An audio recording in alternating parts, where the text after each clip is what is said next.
你的控制距离没法打到我。漂亮，护持打掉了，护持打掉了。中国小伙暴打日本人，竟直接被裁判红牌罚下场。只因打法太残暴，护持不仅被中国选手重拳打飞，还差点被中国选手踢成脑残送进医院抢救。种种迹象都在表明，中国选手是真的痛恨日本选手。这位抗日奇侠是来自内蒙的一位蒙古勇士。由于家庭原因，佐尔特塞格从小性格就比较孤僻。俗话说，穷人家的孩子早当家。在孤儿院里长大的佐尔特塞格经常被人欺负，决定习武保护自己，于是15岁就接触到了拳击。长大之后曾代表蒙古参加过奥运会拳击赛事。佐尔特塞格是从街头一路过关斩将打到了奥运赛事，现在又来到了国际 MMA 的职业赛场，是用拳击改变命运极具代表性的一位选手。他的对手是来自日本的中原吉树，从小以高超的柔术和精湛的空手道闻名拳坛。年少成名的中原吉树18岁就已经在擂台上崭露头角。柔术黑带的中原吉树地面缠斗技术超强，在日本同量级几乎无人能和中原吉树战斗到比赛铃声响起。中原吉树龇牙咧嘴的嘴脸让人看了心里直犯怵。内蒙勇士可是拳击出身，而且还有古撞拳的加持，对手却是一位日本柔术黑带且地面缠斗技术高超的高手。佐尔特塞格天生就拥有火爆的脾气，刚才中原吉树挑衅的表情彻底的激怒了佐尔特塞格。话就不多说了，请长按3毛点赞。比赛开始。在战力对拼当中，佐尔特塞格占据着一些天然的优势，毕竟是来自内蒙的一位蒙古勇士，天生就拥有牛一般的力量，巨人般壮硕的体型，不敢和佐尔特塞格发生太多的肢体冲突，暂且只能保持好距离，准备将佐尔特塞格带入到地面缠斗。不愧是柔术高手，比赛刚开始20秒就开始施展下前抱摔，奈何佐尔特塞格的随机应变的能力太强了，直接拿到中原吉树的脖子，试图使出断头台。反观中原吉树就像是一个热锅上的蚂蚁一般，在佐尔特塞格身上蹦来蹦去，试图找出破解的方法。还别说，中原吉树的求生欲真的很强，就算佐尔特塞格拿到了中原吉树的断头台把位，经过中原吉树在地面上这么一折腾，佐尔特塞格施展的断头台很快就会被中原吉树所破解。使用这个位置不是太好，而且呢，他要想办法把自己的头部进行一个拖出。来了，拖开之后的话，还是进入到佐尔特塞格的半防守当中。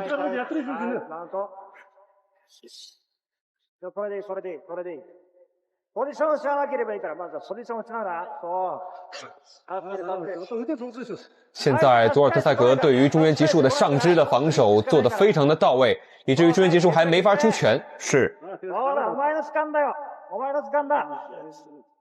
哇，佐尔特塞格控住对方两边手臂，哇，这力量是真不错啊。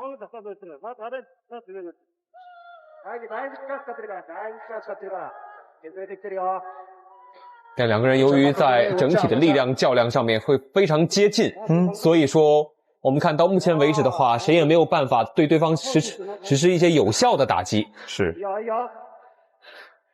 中原在尝试抽出自己的左腿，但是对方扣的也是比较紧。中原切膝过腿了。佐尔特塞格有着一张凶神恶煞的脸庞，而且眉毛和关公的眉毛是一模一样的。在地面缠斗中，中原吉树确实做到了天衣无缝，根本就不给佐尔特塞格起身反击的机会。不管中原吉树地面缠斗的压制力能有多强，都无法将体型壮硕的佐尔特塞格所压制。反观中原吉树还频繁地对佐尔特塞格施展各种击打动作，脾气火爆的佐尔特塞格直接将中原吉树举了起来。不愧是蒙古勇士，力气是真的大。从将日本选手举起来的那一刻，胜负已经见分晓了。同体重之间的较量竟然可以将对手举起来，可想而知这是多么恐怖的一件事。头一回见把对方挂住断头台的身体举起来，然后单掌把对方拨到地面，这个力量上的差距非常大。现在来看的话，佐尔特塞格要比对方力量再强一些了。那么中原接下来该怎么办？是不是还要一味的跟对方拼地面？佐尔特塞格呢，就是他的本身是拳击出身的。哎，你看这拳打得真漂亮。后撤过程当中打一个前手摆。哇哦，佐尔特塞格的摆拳太有威胁了，他现在几乎没有任何防守报价，是把手臂往下垂着等你过来。因为他距离现在拉开了嘛，距离拉开之后呢，这个我现在不担心你通过这个刺拳、直拳能够打到我，但是我通过这个摆拳，我通过这肩膀的摇动、身体的转动，我这拳能够着你。哇！蒙古胡彦斌，这一拳确实打得相当的有分量。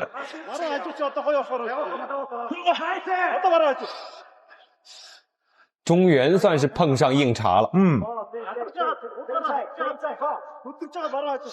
现在来看的话，两个人都不太敢打主动。中原吉树在战力上明显有点慌乱不知所措，不仅惧怕佐尔特赛格的突发猛攻，还特别惧怕佐尔特赛格几百斤的重拳。害怕归害怕，中原吉树肯定是不会表现出来的。怎么说，中原吉树也是日本有名的柔术冠军，如果表现出害怕，不仅丢了面子，还失去了活下去的机会。毕竟是一个地面高手，一个战力高手。地面高手中原吉树肯定会继续找机会佐尔特赛格带入到地面的。这重心极棒。刚刚的这个脚力上面来看的话，佐尔特赛格又占上风了。中原，我觉得现在有一点怯战了。是，一身的腱子肉，对上这样的一个对手，居然没有任何的优势。是，他可能现在就是往后打呢，消耗一下对面的佐尔特赛格，看看对面体能上会不会有问题。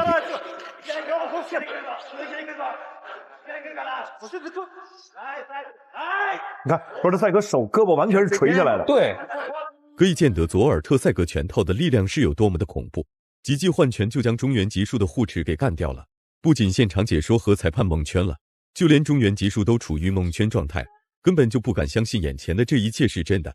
事实就是事实，佐尔特赛格确实十分的英勇善战，自己的护持，发力的时候把护持给喷出来了，这挺有意思自己掉，对，是个猛人啊，佐尔特赛格确实套马的汉子啊。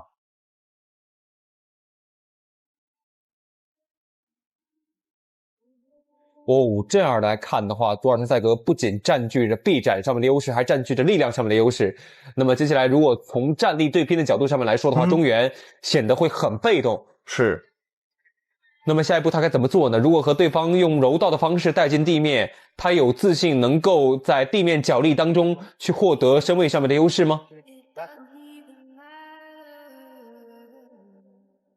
？Ready? Jeff! 第二回合开始了，佐尔特赛格再次恢复到警惕状态，时时刻刻都在提防着中原吉树的下潜抱摔。不得不说，中原吉树确实有两下子，而且抗击打能力还特别强。在战力上虽然不占据优势，但气势丝毫不低于佐尔特赛格。反观佐尔特赛格确实很忌惮中原吉树的抱摔，导致佐尔特赛格都不太敢发起主动进攻。整个人很有信心，很有自信。你看，整个人在场上以一种很轻松的态势，也在减轻自己的体能损耗。他没有太多无谓的这种消耗动作。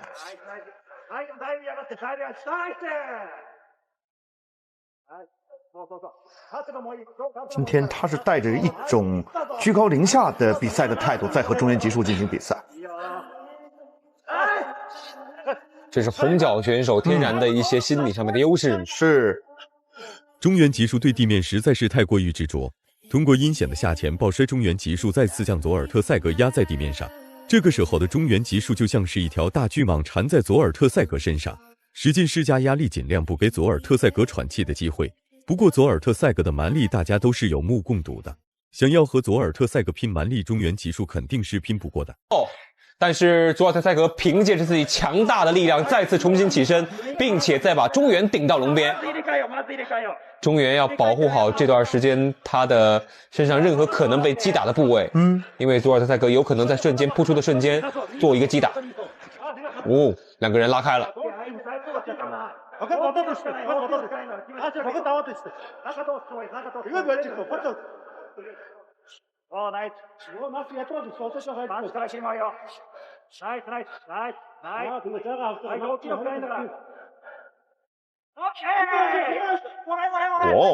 连续的撤步，居然完全躲开了对手的抱摔，但是呢，一边腿被控住，单脚脚趾抠住了笼边。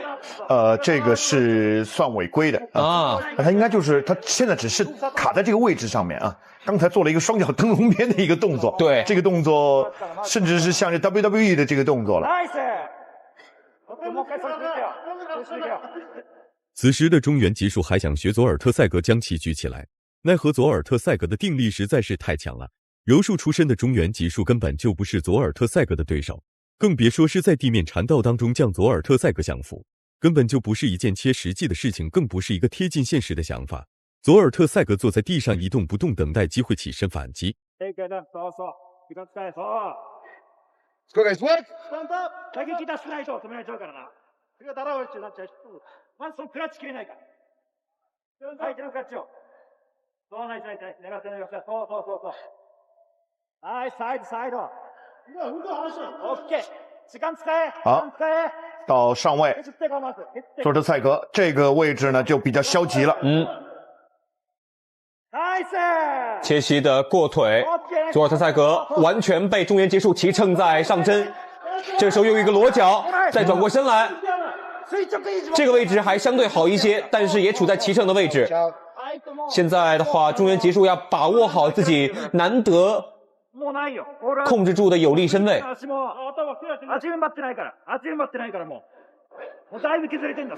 齐乘这位置齐乘的非常深，佐尔特塞格呢也不愿意在下位被动挨打，再反转自己的身体同齐乘呢现在转成一个裸脚的位置。1分钟的时间。1分钟时间很关键，如果两个人重新复位回到站立的话，中原结束不会再获得这么好的机会的。但是佐尔特塞格这个时候显得有些被动，他呢唯一的反应姿态是控制住中原结束的一边手臂，对方的手臂已经绕在自己的脖颈后侧了。现在似乎中原结束正在逐渐失去自己齐乘的位置，反倒他位置跌失身位了。中原结束在地面缠斗中确实有点实力，在翻滚中拿到了佐尔特塞格的脚踝，试图做出足跟勾锁技。不过佐尔特塞格的重拳正在一拳一拳砸向中原结束的肋骨上，抗揍的中原结束最终选择妥协，转变了身位。不料佐尔特塞格一记是大力沉的足球踢，踢在了中原结束的脖颈上。这一脚如果力气足够大，那么中原结束的后半生将会在轮椅上度过。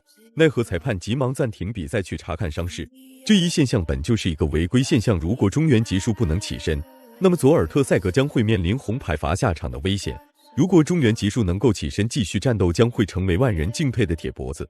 以受害者的角度来判断，中原结束肯定是不会起身的，如果不起身将会直接胜，如果起身，那么迎接中原结束的肯定是重拳爆锤。